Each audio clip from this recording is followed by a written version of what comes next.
It started as a stupid dare.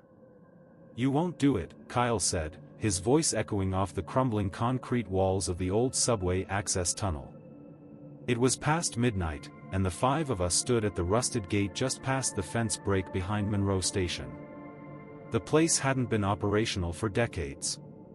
Everyone in town had heard the stories: collapsing tunnels, train cars sealed shut mid-renovation, workers who went in and didn't come back out. Of course, we didn't believe any of that. Not really. I flicked my flashlight on and adjusted my backpack. "Let's just do a lap through and come back out." 10 minutes.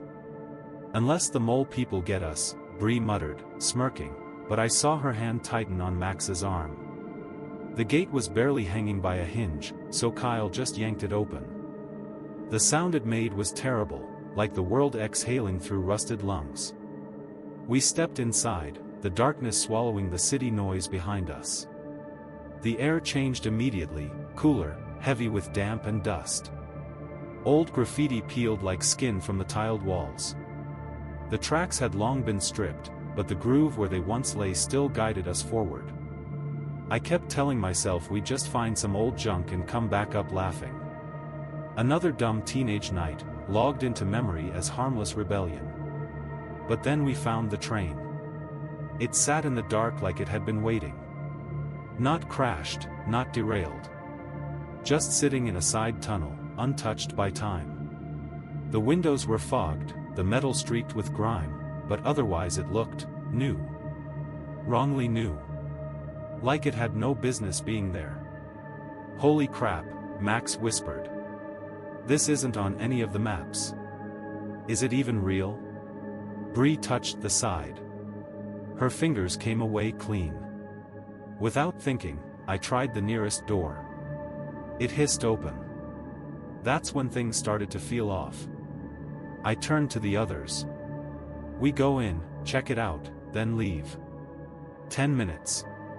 Kyle laughed, already stepping aboard. I hesitated for one more second, then followed him inside. The moment all five of us were in the car, the doors slammed shut. Lights blinked on. Pale, green-tinted fluorescence. The whole train shuddered like it had been holding its breath. And then we started moving. Not toward the station. We didn't even feel the turn. Just a sudden, smooth acceleration, away.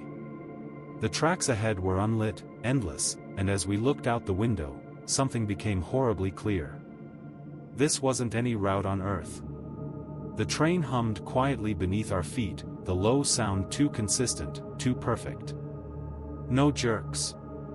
No stops. Just this fluid motion into darkness. "Okay, what the hell is going on?" Bree's voice cracked as she yanked at the door handle. It didn't budge.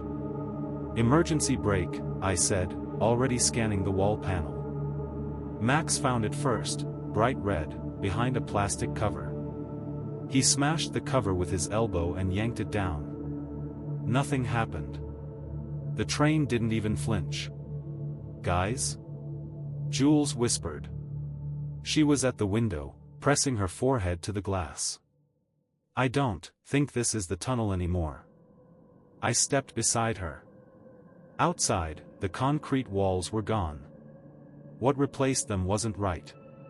It was like we were sliding through some massive void lined with jagged, flickering fragments of light, like broken TV screens caught between static and signal. Some showed places. Others showed people. But none of them looked back. Until one did. Just a flash. Less than a second.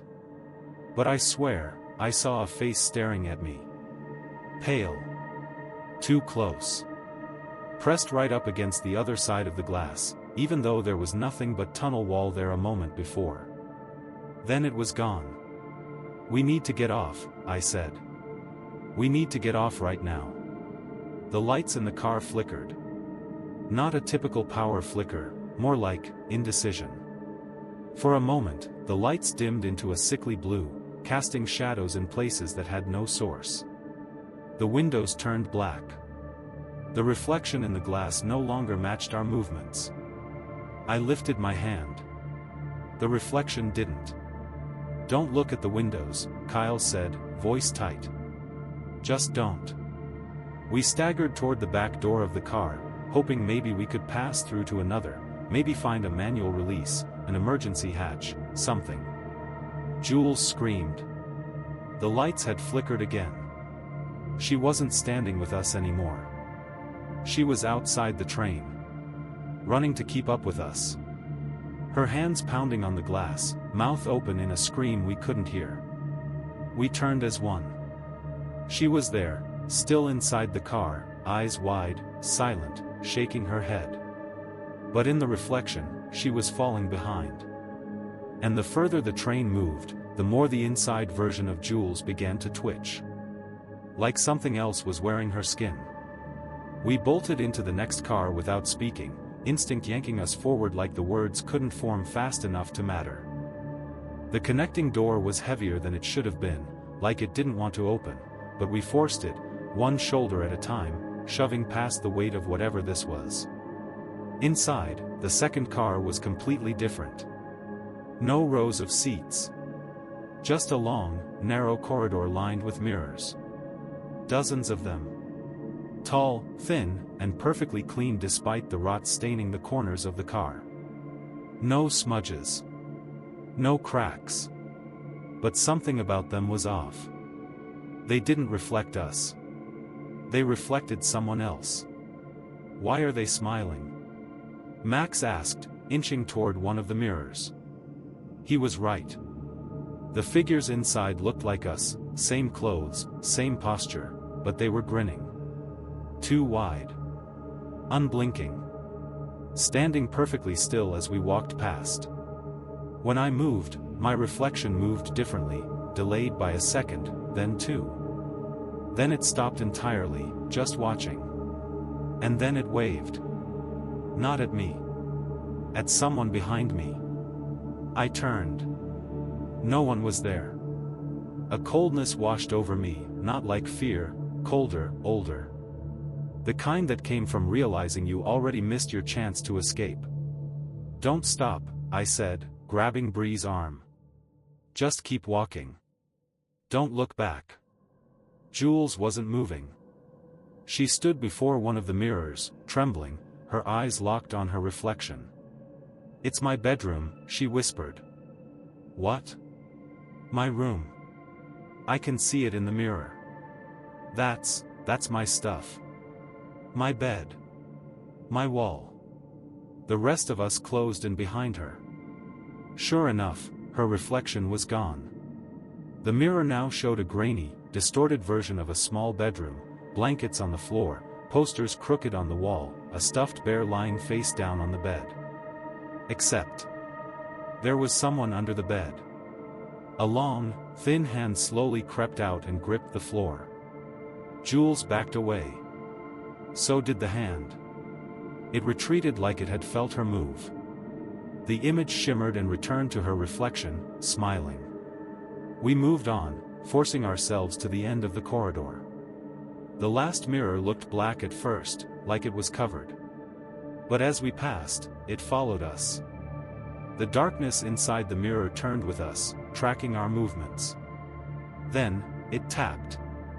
A single, soft knock from the other side of the glass. Tap. Tap.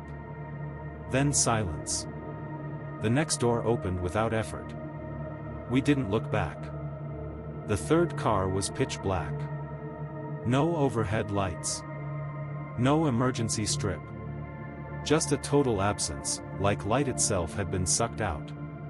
We stood in the doorway, frozen, breathing hard in the silence. And then we heard it. A soft, rhythmic thumping. Like footsteps pacing back and forth. Except there were no echoes. The sound was close, closer than it should have been without us seeing anything. Max clicked on his flashlight. It didn't work. None of ours did. "I don't want to go in there," Bree whispered. "We can't go back," Kyle muttered. "Not through the mirrors." He was right. With a deep breath, I stepped in first. My foot met solid floor. Then another. Then. Crunch. I looked down. Couldn't see a thing, but I felt it, something brittle and dry. Bone? Jules stumbled into me, grabbing my arm. I hear whispering. We all paused. Now that she said it, I heard it too. Faint murmurs, all around us, like 100 voices whispering just beneath the threshold of understanding. If I strained, I could almost pick out words, but they never formed completely. Then came the scraping. It started low, like something being dragged across metal. From the far end of the car. And it was coming closer. SCHRRKKK. SCHRRKKK. We backed away slowly, hands outstretched, feeling along the walls for the next door. But there were no handles. Just cold, seamless metal. Suddenly, the scraping stopped. The whispering died. I could hear Jules crying now, quiet and restrained. And then. Why did you come? A voice. Clear. Deep. Not from in front of us, but from above. We looked up. Something loomed just overhead, barely visible in the shifting shadows. Long limbs suspended from the ceiling, thin and unnatural, like jointed wires twitching in anticipation. One limb reached down, slow, deliberate. It caressed Max's shoulder. He screamed and bolted forward blindly. The door slammed open ahead of him with a hiss of air. Light poured in. We didn't wait. We followed Max into the next car, slamming the door behind us. He was on the floor, panting. It touched me, he said, voice shaking. It didn't grab. Just touched. We all sat in silence, catching our breath. Kyle looked up. We're halfway through the train. And it's not getting better. I nodded. No. It's getting worse. This car looked normal.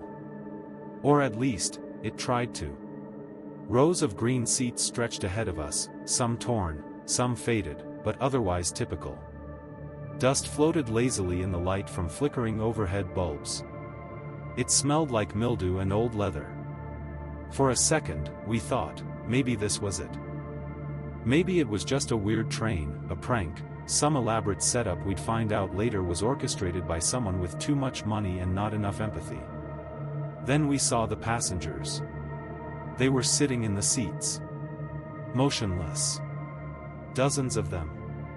Heads bowed, hands resting in their laps, not one of them moving or breathing. Their skin had this waxy quality, like they weren't flesh anymore. They wore outdated clothes, suits and dresses from the 40s, some in dusty work uniforms with faded name tags, all untouched by time. I stepped closer to one. Don't, Bree hissed, grabbing my arm. Don't touch them. I'm not, just look at this. I pointed to a woman in a pale yellow dress. Her face was serene. Peaceful. But under the collar, barely visible, was a thin red line across her throat. That wasn't wax. That was dried blood. Kyle slowly walked the aisle, staring at the faces. They're all dead, he said. They've been here for decades. No, Max muttered. No, they're not. He was at the far end of the car, next to a small girl in a school uniform. Her chest was rising. Barely, but unmistakably. He turned to us, eyes wide. This one's still breathing. We crowded around, staring at the girl. She didn't blink. Didn't move. But she was alive. Then her mouth twitched. Only slightly. She whispered something none of us caught. What? I leaned closer. Her lips moved again. I read them this time. He's coming. The lights cut out. Every single passenger jerked their heads up in unison. Eyes open. Dead or not, they were watching us. Every last one. Then the girl screamed. Not like a frightened child. Like a warning siren. We ran. The next door didn't open this time. It was locked. Solid. No panel. No handle. Kyle slammed his shoulder against it again and again, but it didn't even budge. Behind us, the passengers were rising. Not stumbling like zombies. Not jerky like puppets. Smooth. Controlled. Their heads tilted in perfect unison. Their eyes stayed on us. Not vacant, aware. Max kicked at the door. Come on, come on. Then the girl, the one who'd whispered, stood up. And pointed. Not at us. Past us. We turned. A figure now stood at the far end of the car. Not a passenger. Something different. He wore a conductor's uniform, black and old-fashioned, like from a century ago. But his face wasn't right. It was like someone had tried to carve human features into melted wax. His mouth hung in a permanent, stretched grin, and his eyes, they were too small. Too deep. No whites. Just dark, wet hollows. He raised a hand. Not to wave. To beckon. The passengers began moving. Not walking, gliding. Their feet didn't lift, just slid across the floor, closing the distance slowly, steadily. Then the train jolted. The lights flashed red. And the door behind us burst open. We didn't think. We just ran through, Jules pulling the girl with us. This new car was dim, lit only by a pulsing red glow. There was a chair. A massive, old-fashioned operator's seat surrounded by broken controls and rusted levers. Screens lined the walls, flickering static, distorted maps, and pulsing red lines that looked more like veins than transit routes. We turned.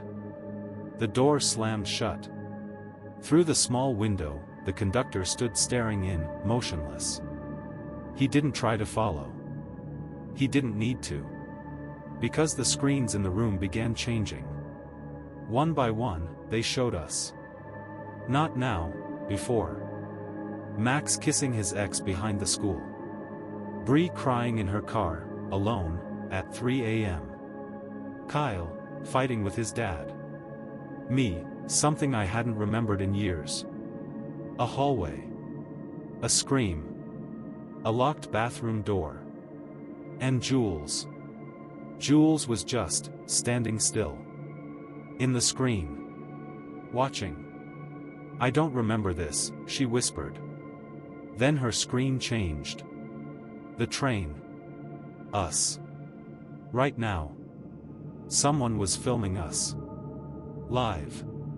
From inside the car. We turned in unison, scanning the ceiling. The red light blinked above us.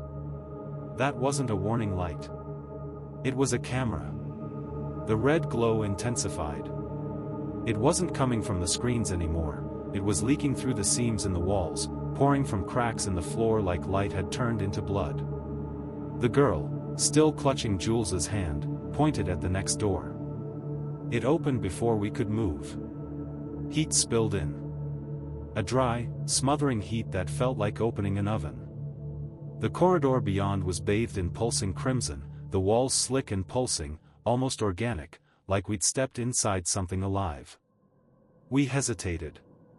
The door behind us creaked. The conductor was coming. We ran. The red car wasn't empty. Not quite.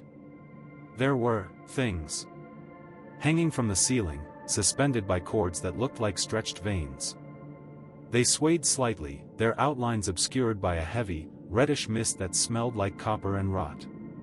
As we passed beneath, I looked up. And saw faces. Dozens. Maybe hundreds. Mouths sewn shut. Eyes open and twitching. Like they were watching through the pain. Trapped. A silent choir of the lost. Don't stop. Bree shouted. But Kyle did. He was staring at one of the hanging shapes. That's. He reached up. The thing opened its eyes. And whispered his name. He screamed and staggered back as the cords dropped the body directly in front of him. It crumpled, still whispering. "Help me, Kyle. Please. I remember you." We dragged him away, all of us now sprinting toward the door at the far end, the pulsing heat rising with every step. Behind us, the bodies began to swing. Not from wind. From something pulling at them. Something coming. We didn't look back. We hit the next door at full speed, and this time it wasn't locked. It wanted us through. As it shut behind us, I saw the red mist collapse inward like a living lung exhaling its last breath. The girl finally spoke aloud, her voice small and hoarse. "They feed the train. It won't stop unless we do something." We stared at her. "You've been here before?" I asked. She shook her head. "I've always been here." The next car was wrong in a way that made my teeth hurt. It looked normal, 2 rows of seats, gray plastic, overhead handles swaying slightly with the motion. But the moment we stepped in, the door behind us vanished. Not closed, gone. Smooth wall where it should have been. Max pressed his hands against it. No seam. Nothing. Like it was never there. "Look," Bree whispered. "The windows. They showed us.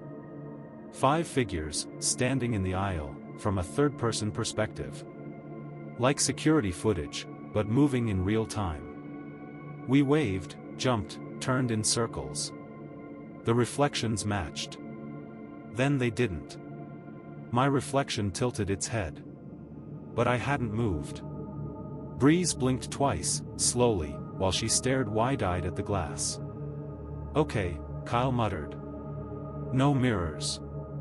No reflections. No weird back-and-forth bullcrap. Let's just keep moving." But then the whispering returned. Same cadence as before. Only this time. It was our voices. I heard myself say something I hadn't spoken since I was 12, in the exact same rhythm. Max's whisper came next. A soft apology he'd once made after a fight with his brother. The car was repeating our regrets. All of them. A loop of private pain, echoing louder, clearer, until the whole room was filled with overlapping guilt. Jules dropped to her knees, hands over her ears. "Make it stop, make it stop, make it." The girl placed her hand on Jules's shoulder. The voices stopped. Dead silence. Then, in the silence, a new sound, a slow, deliberate knock on the window. We turned. Outside, in the reflection, our doubles had changed. They weren't mimicking us anymore. They were watching. And behind them, just barely visible, was a figure. Not the conductor. Someone else.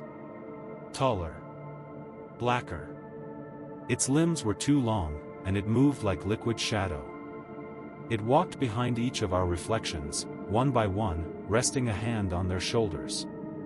And as it did, our real bodies grew cold. Like it was reaching through the glass. The girl stepped toward the end of the car and held out her hand. The door reappeared. "Come on," she said. We didn't argue. This car ticked. That was the first thing we noticed. A rhythmic, metallic ticking, like 1,000 pocket watches all counting down to something. The walls were brass, polished to a mirror shine. The floor was a grid of metal plates, and above us, exposed gears turned in slow, deliberate patterns, some the size of dinner plates, others massive and grinding like they moved the world itself. "It's like a clockmaker's nightmare," Kyle muttered, staring at the machinery. At the center of the car stood a large device, half control panel, half altar. It pulsed with soft amber light, and across the top were rows of dials, buttons, and 4 levers. Next to it stood a man. Or, what looked like a man. He wore a suit stitched from copper wire and watch springs. His head was a brass sphere etched with Roman numerals, and two hands, literal clock hands, ticked across his face, slowly rotating. He didn't move. Didn't speak. Just waited. The girl walked right up to him. "They built you to keep it running," she said softly. The figure's clock face twitched. The minute hand spun once, fast. Bree stepped forward. "What is this place?" The man's voice wasn't sound, it was vibration. It came through our bones. "A machine built to carry regrets. You boarded with guilt. Now you ride with consequence." Max stared at the control panel. "What happens if we pull a lever?" The man didn't answer. But one of the screens behind him flickered to life. It showed a hallway. A door. A sign above it, "Exit." Our hearts jumped. Kyle stepped forward. "That's it. That's our way out." I nodded slowly. "One of these levers must open that door." Or, Bree said, "one of them opens something worse." We stared at the four levers. No labels. No clues. Jules reached out. We pulled together. One shot. Everyone hesitated. Then we placed our hands on the cold metal. The girl counted us down. 3. The gears overhead screeched into motion. 2. The lights began to dim. 1. We pulled. The car jolted violently. Sparks rained from the ceiling. The clock-faced man vanished, no sound, no flash, just gone. And then the door ahead of us slid open with a hiss. Beyond it, the hallway from the screen. And at the end, that sign again. "Exit." We ran for it. But the hallway wasn't empty. Something else had been waiting too. The hallway stretched longer than it should have. With every step, the exit sign at the far end flickered, closer, then further, like it couldn't decide if it was real. We kept running. Until the girl stopped dead in her tracks. She pointed at the floor. We all froze. Footprints. But not ours. Wet, black prints, as if something had walked through oil and dripped every step. They trailed from the far end of the hall, and stopped right in front of us. No prints going back. Just a sudden end. Like whatever made them had stopped, and was now watching. Max raised his flashlight. Something shifted in the darkness. A ripple. A shimmer. Then it stepped forward. It didn't have a face. Just a stretched, pale head with a hollow cavity where features should have been. Its arms were too long, ending in hands that dragged along the floor with broken, clicking fingers. And when it moved, it made no sound. It wasn't walking. It was gliding. Right toward us. "Back," I whispered. "Back, now." We turned, too late. Behind us, the door had vanished again. No seam. Just wall. The creature tilted its head. And then it screamed. No sound came out, but the pressure was instant, like air had been sucked from the room. Our ears rang. Bree dropped to her knees, clutching her head. Kyle fell back, bleeding from his nose. The girl didn't move. She stared at it. And whispered something I couldn't make out. The thing stopped. It recoiled. She took a step forward. "No," she said, louder. "Not them." The creature hesitated. Then vanished. No puff of smoke. No sound.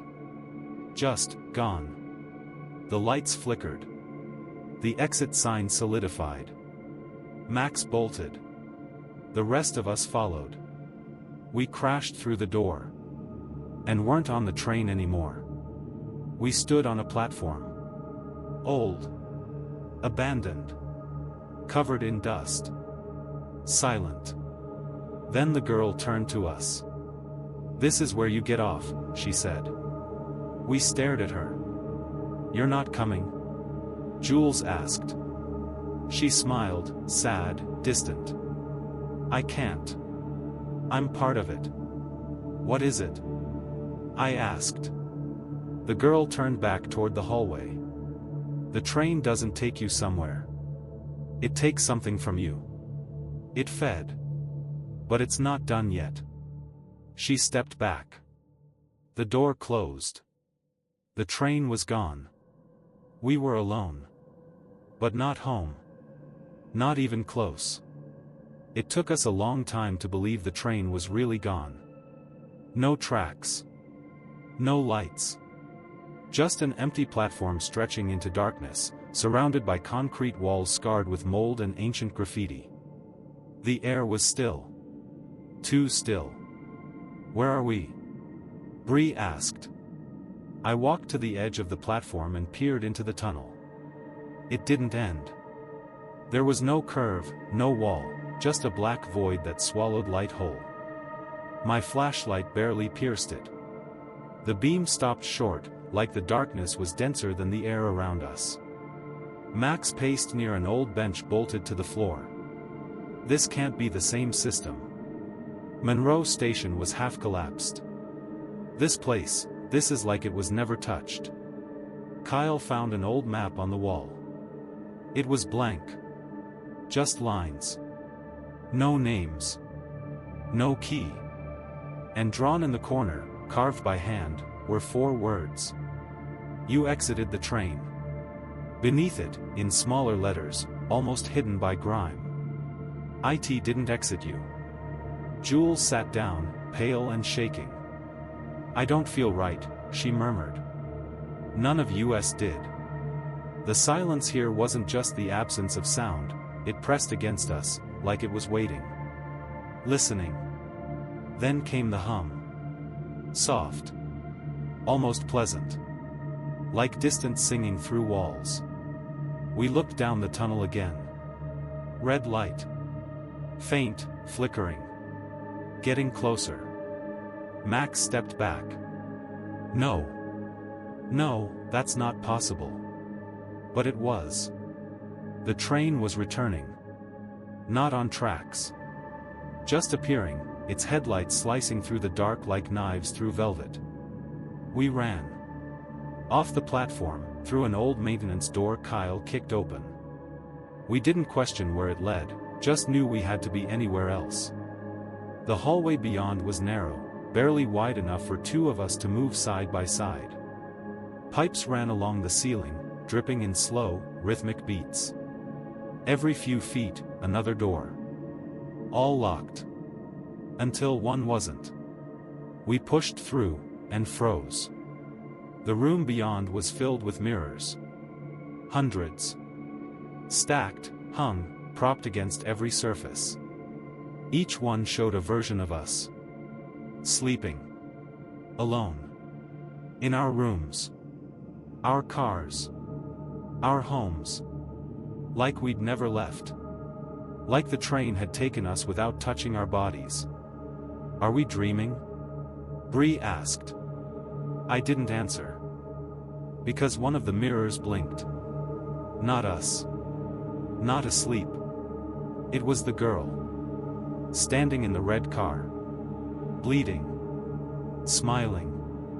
She raised one hand, and mouthed a single word. "Run." We bolted. No destination, just away. The mirrors began to shatter behind us, one by one, each explosion like a gunshot, echoing down the narrow corridor as splinters of glass hissed past our faces. With every crash, the walls seemed to shift. The hallway elongated, narrowed, twisted in impossible geometry that bent like muscle under skin. We were inside something living again. I glanced back just once. Through the broken mirrors, I saw the train. It wasn't chasing us in the physical world. It was in the reflections. And it was getting faster. Each crash sent a gust of freezing air into the corridor, and with it, a hum, a low, mournful sound that buzzed in our skulls like tinnitus, warping memory, stealing time. My feet felt numb. Bree fell once and Jules yanked her back up. We didn't even speak anymore. We just ran. Then suddenly. Light. A doorway ahead. Golden, flickering. Like sunlight. We dove for it. And emerged into a subway car. Seats lined the walls. Dust on the floor. No lights. No movement. Kyle turned in a slow circle. No. No. We were off. We were off. I looked at the windows. No tunnel. Just void. Black stretching in all directions. Bree ran for the door, slamming her fists against it. Let us out. It opened. Not outside. Not a station. Just another train car. Identical. We stepped through. So did it. A perfect loop. Train. Door. Train. Door. On the fourth car, Max stayed behind. He didn't speak. Just sat down. I think this is it, he said. I think we never left. We just convinced ourselves we had. The door shut between us. We turned to find the car different. Empty. No windows. Just rows and rows of mirrors again. Every version of us was older. Tired. Broken. Some were crying. Some were laughing, manic, desperate. One was just staring back at me, grinning. Then he mouthed something. I couldn't hear it. But I understood. You're not passengers. You're fuel. We stood frozen. Those words, you're not passengers. You're fuel, echoed silently in every reflection, mouth after mouth mouthing it back at us, like the whole car had been rehearsing the moment we arrived. Fuel. The train didn't just take people. It ran on them. Our fear. Our regret. Our pain. It fed the engine. Jules turned, pale as death. That girl, she didn't save us. She redirected us. She gave the train something new to chew on. Then we stop feeding it, Kyle said, stepping toward the mirrors. We break it. We shatter every one of these lies. Bree grabbed his arm. No. What if that's what it wants? What if every crack, every reflection broken, just makes it stronger? Kyle froze. She was right. This thing didn't move like a machine. It moved like a story. Like it wanted us to react. And we were playing along. That's when we heard the music. Piano. Soft, distant. A single melody threading through the noise. It came from the next car. We hesitated, then opened the door. Inside was one final room. At the center sat a piano, sleek, untouched by dust or decay. The girl sat on the bench, back to us, fingers moving over keys we couldn't see. She stopped. Turned. And smiled. You made it further than most. What is this place? I asked. She sighed. It was a train once. Now it's a loop. A memory of a memory. Something that got hungry and forgot how to stop. Bree stepped forward. Then let us go. You can, she said. But only one of you. That's the price. The air went cold. What? One stays, she said gently. The rest leave. The train always gets its fuel. We stared at each other. Someone had to stay. Someone had to feed the tracks. The girl pointed to the piano. Decide before the song ends. The music played again. Soft. Final. We didn't move at first. Just stood there, staring at the piano as that sad, looping melody threaded the silence like a countdown. Each note chipped away at our resolve. Bree turned away, tears in her eyes. I can't choose. I can't. I can't lose any of you. Max laughed, a dry, broken sound. You think we get to choose? This place already picked. Jules shook her head. No. We choose. Or we all stay. That's how it works. It feeds on indecision too. Kyle looked at each of us in turn. One of us has to make the call. The girl just kept playing. And then I stepped forward. I'll stay. 4 heads turned toward me. No, Jules whispered. You don't have to. I do, I said. And I meant it. This train, it fed on more than fear. It fed on memory. On the weight we carried and refused to let go. I'd been dragging something behind me for years. Something I never spoke about. Not once. The locked bathroom door. The scream. A choice I made when I was younger and afraid, and someone else paid the price. I'd never told anyone. Never faced it. And the train knew. It always knew. This place, it already had me the moment I stepped on board. The girl stopped playing. Silence fell. Then she nodded. The door behind us hissed open. Not to another car, to light. Real light. Pale dawn through fog, the sound of birds, the scent of dirt and trees. Bree grabbed my arm. Please. I smiled at her. Get out. Tell people. Or don't. But live. For all of us who didn't. They left one by one, slowly, reluctantly. Max was the last. He didn't say anything. He just nodded. Then he was gone. The door closed. I turned to the girl. She stepped aside. I sat at the piano. The keys felt warm. Alive. I didn't know the song, but I played anyway. And the train began to move again. They never told anyone. Not really. Not the full story. How could they? No one would believe that a subway tunnel swallowed 5 teens and returned only 4. No one would believe the truth, that the train still ran, under cities and time, a ghost track with no end, hungry and watching. So they said it was an accident. Urban exploration gone wrong. One friend missing. A tragedy. But they remembered. Every time they heard a distant rumble underground. Every time they saw their own reflection move just a little too slowly. Every time they closed their eyes and heard faint piano music, threading through the dark. They remembered me. The one who stayed. And well, I still sit at the piano. The train doesn't need tracks anymore. It drifts between places, between people. Sometimes it waits beneath an abandoned city. Sometimes it pulls alongside a person walking home late at night. You won't know you've boarded until the doors close, and by then, it's too late. It always starts the same.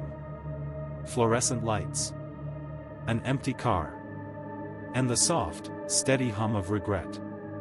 But if you're lucky, if someone still remembers your name, maybe the train lets you off. Even if it's just for a little while. So if you ever find yourself on a train that wasn't supposed to exist, where the windows show things you shouldn't see, and the lights flicker like they're thinking, don't run. Don't scream. And if you hear the piano, listen. I'm still here. Playing. Waiting. For the next one. The end.